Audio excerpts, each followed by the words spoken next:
endormissant avec le couronnement de Charlemagne, un empire renaît en Europe à peine 3 siècles après la chute de Rome. Cet événement s'accompagne d'un projet architectural d'envergure mené par le nouvel empereur. Le palais d'Aix-la-Chapelle. Cette construction, dont certains éléments sont encore observables aujourd'hui, établit un lien symbolique entre le ciel et la terre. Je vous parle aujourd'hui du premier édifice qui cherche à exprimer le projet monarchique dans l'Europe médiévale, le palais de Charlemagne.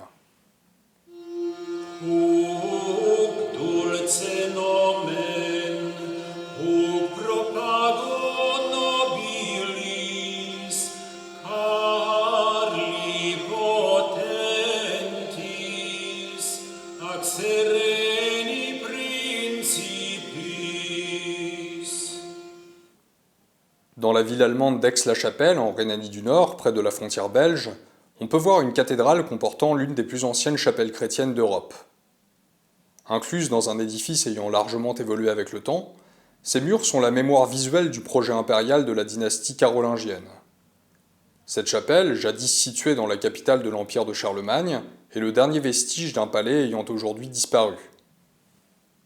On y trouvait donc jadis la chapelle palatine, encore existante, orientée sur un axe est-ouest, conformément à l'usage des églises, et devant laquelle se positionnait un atrium quadrangulaire, lieu de rassemblement des fidèles avant les offices.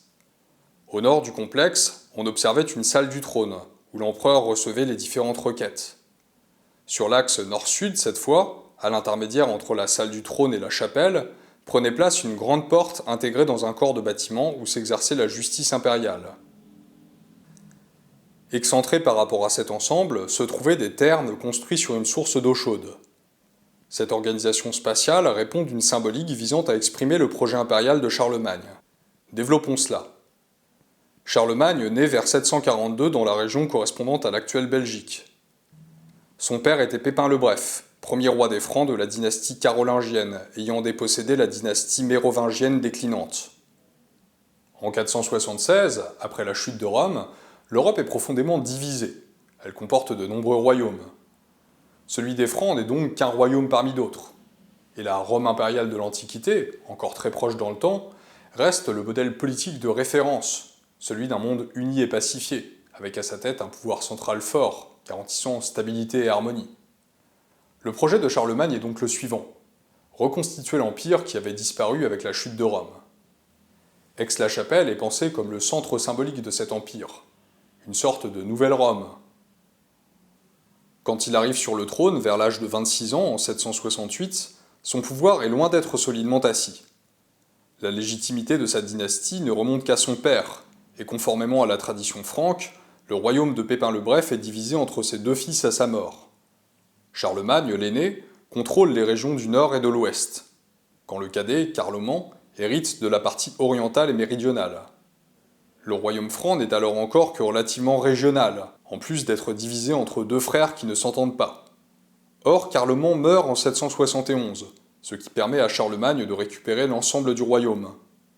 Il se lance alors rapidement dans une politique de conquête, menant une campagne contre les Saxons en 772, puis une autre contre le royaume lombard en 774. Entre 775 et 795, il étend son influence vers l'est et le sud, soumettant le duché de Bavière et faisant la guerre contre les musulmans en Espagne. Il transforme son royaume en structurant l'administration, si bien qu'à la fin des années 790, il contrôle la majeure partie de l'Europe occidentale chrétienne. Dans les faits, l'Empire d'Occident, qui s'était effondré en 476, semble reconstitué. Charlemagne se pense donc en nouvel empereur romain, et c'est dans cette perspective qu'il est couronné en l'an 800 par le pape. La fonction impériale est envisagée de manière métaphysique dans l'héritage romain, où l'empereur était, selon la formule, Pontifex Maximus, c'est-à-dire figure faisant un pont entre le ciel et la terre. Rome fusionnait en effet le sacré et le profane en la personne de l'empereur, qui incarnait en même temps une autorité temporelle, mais aussi une forme de pouvoir spirituel. Au palais d'Aix-la-Chapelle, tout est orienté pour présenter le nouvel empereur comme un personnage sacré et légitime, établissant un lien entre le monde visible et le monde invisible. Analysons son organisation en détail. On retrouve dans le palais deux espaces distincts. L'un est aménagé autour de la salle du trône et correspond au pouvoir temporel.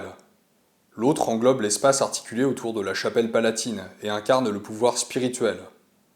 Commençons par l'espace sacré. La chapelle, qui s'inspire de la basilique byzantine Saint-Vital de Ravenne, est de plan central et comporte 3 niveaux dans son organisation verticale. Au plan inférieur se tient la cour, les gens qui servent le souverain. Le plan au sol est d'aspect quadrangulaire, ce qui dans la symbolique biblique renvoie à la terre, au monde matériel. Le dernier niveau est celui de la coupole, qui tend vers une géométrie circulaire symbolisant le ciel. Entre ces 2 niveaux se trouve un étage, où trône précisément l'empereur, qui se définit donc comme un intermédiaire entre le peuple de la terre sur lequel il règne, et dont l'espace est quadrangulaire, et le ciel circulaire de la coupole, centre divin d'où il tient son pouvoir. Mais la forme géométrique principale qui ressort de l'édifice est l'octogone, qui dans la symbolique chrétienne représente le passage du carré de la terre au cercle du ciel.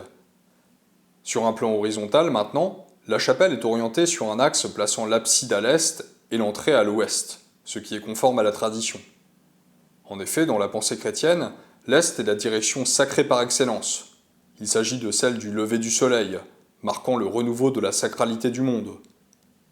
Au contraire, l'ouest, où le soleil se couche, est la direction symbolique du profane, lieu où le temps s'achève. Ici encore, l'organisation de la chapelle palatine est pensée symboliquement. En effet, l'autel se trouve naturellement côté abside, vers l'est, que nous présentions plus haut comme la direction du sacré. Mais le trône de l'empereur se trouve pour sa part dans un espace situé en avant-corps de la chapelle, sorte de tour à l'extérieur de l'octogone que dessine le plan du premier niveau. Dans la chapelle, l'empereur se trouve à l'ouest, du côté du monde profane.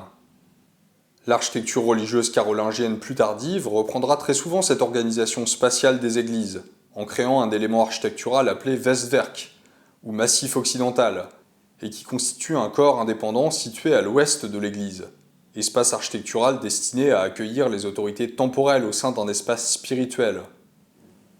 Plus à l'ouest encore se trouve l'atrium, espace profane de rassemblement des fidèles avant leur entrée dans la chapelle.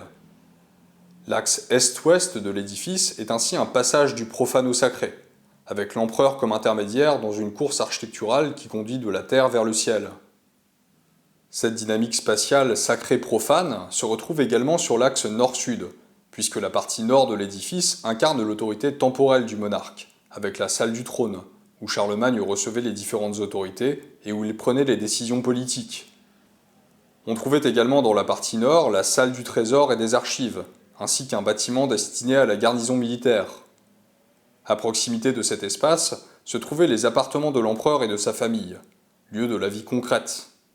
Il est intéressant de se pencher sur l'élément architectural intermédiaire entre l'espace profane au nord et l'espace sacré au sud. Il s'agissait probablement d'une curie, tribunal royal où Charlemagne rendait la justice. On note ici que c'est dans cet espace frontalier entre le spirituel et le temporel que s'exerce la justice. Ici encore, l'empereur exprime spatialement le lien entre le ciel, d'où il tient son pouvoir, et la terre, où s'exerce concrètement ce pouvoir par l'intermédiaire de la justice. Le palais d'Aix-la-Chapelle est ainsi organisé autour de 2 axes, nord-sud et est-ouest, qui désignent les 4 points cardinaux, ce qui définit un espace pouvant représenter symboliquement l'ensemble de l'Empire. C'est précisément par ce corps de bâtiment intermédiaire, où l'on rend la justice, mais qui est également un portail d'entrée monumental, que l'on pénètre dans ce cosmos architectural, analogique d'un empire pensé entre le ciel et la terre. L'empire, qui tenait principalement du fait de la forte personnalité de Charlemagne, ne survivra pas longtemps après sa mort. Suite au traité de Verdun en 843, il sera divisé. Le pouvoir des monarques s'affaiblira, conduisant à l'apparition de la féodalité. Toutefois, le modèle impérial hérité de Rome restera toujours un idéal pour les rois de France, qui chercheront au fil des siècles à reconquérir un pouvoir fort et centralisé. Ce mouvement, visant pour les rois à être empereurs en leur royaume, à l'image de Charlemagne, est un fil directeur de l'histoire.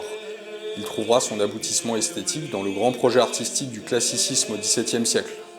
Mais ça, c'est encore une autre histoire.